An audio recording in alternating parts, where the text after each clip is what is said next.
welcome back to the channel, guys. As you can see, I have gotten started on getting these coilovers installed on the S2000. I went ahead and got a jump start last night, but it got late on me. I got to feeling kind of tired. I've been kind of sick and out of it, and I haven't really been out here in the garage, so sorry for the delay.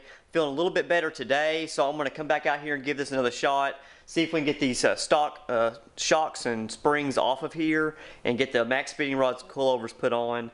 I really don't know how these are going to do on the S2000. I do have these on my EG, and they're pretty soft and a comfortable ride for the daily driver, but we'll see how they do on the S2000 since this is supposed to be a tighter feeling car.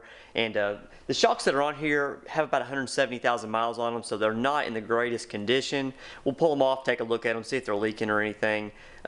These should be a little bit more improved over the stock ones, but we'll see about it. So let's go ahead and jump into it.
Okay, one major issue that I'm seeing right now, the spring is actually hitting the upper control arm. On the factory shocks, I checked on the other side, the spring is actually up above the control arm. So when it compresses, it actually moves up above it. So I think what I'm going to have to do here is add preload to this spring to get it up above the control arm. Alright, I went ahead and lowered the jack and it dropped the control arm down some. So I'm going to go ahead and tighten this spring up and get it raised up about half an inch to an inch.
one Amazon purchase and a couple days later, I do have a new tool, and I've got this tool because the lower control arm bolt on the passenger side rear is stuck. My impact wouldn't break it loose. I know that impact I have isn't very powerful, just a Harbor Freight AC powered one. I probably need to upgrade that, but in the meantime, I went ahead and picked this bolt inductor heating tool up. I've never used one of these before, but I've seen them online, and they seem to be pretty effective at what they're designed for, which is basically just heating the bolt up, which allows you to break it loose and get it out. So let's give it a shot. Alright, the instructions say to heat the bolt for about 2 seconds, try to break it free, and if that doesn't work, then try it for a couple more seconds and then try to break it free again. So that's what we're going to do.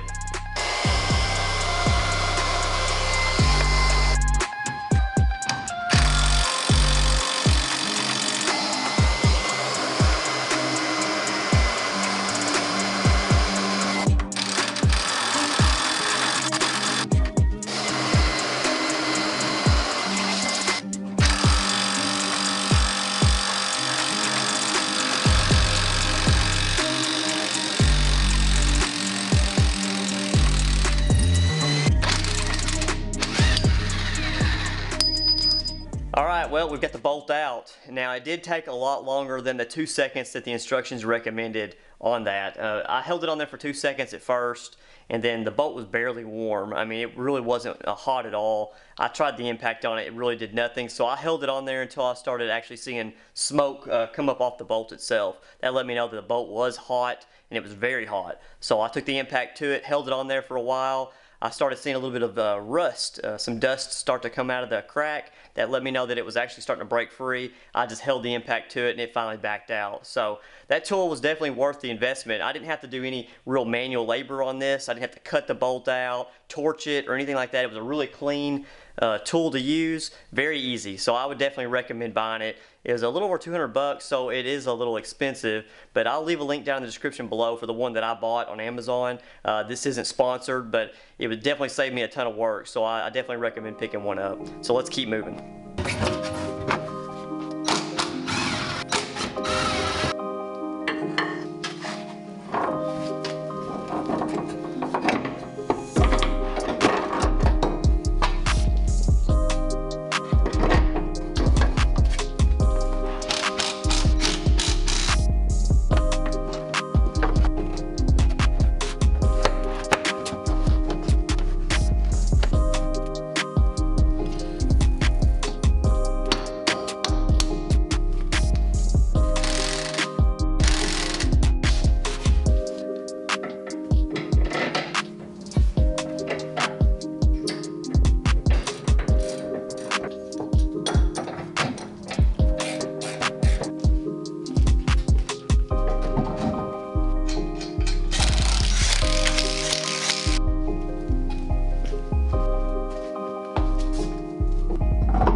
Alright, I got the coilovers installed on the car. It was a fairly easy install. I'd say it's probably a little bit easier than an EG or an EF install just because there's less stuff you actually have to take off. The ride height is perfect. It's exactly where I want it to be. I love the look of the car, but the coilovers are a little bit softer than the factory suspension is. The ride comfort has actually been improved a little bit because it's softer. It's able to absorb some of those bumps and holes a little bit better in the road.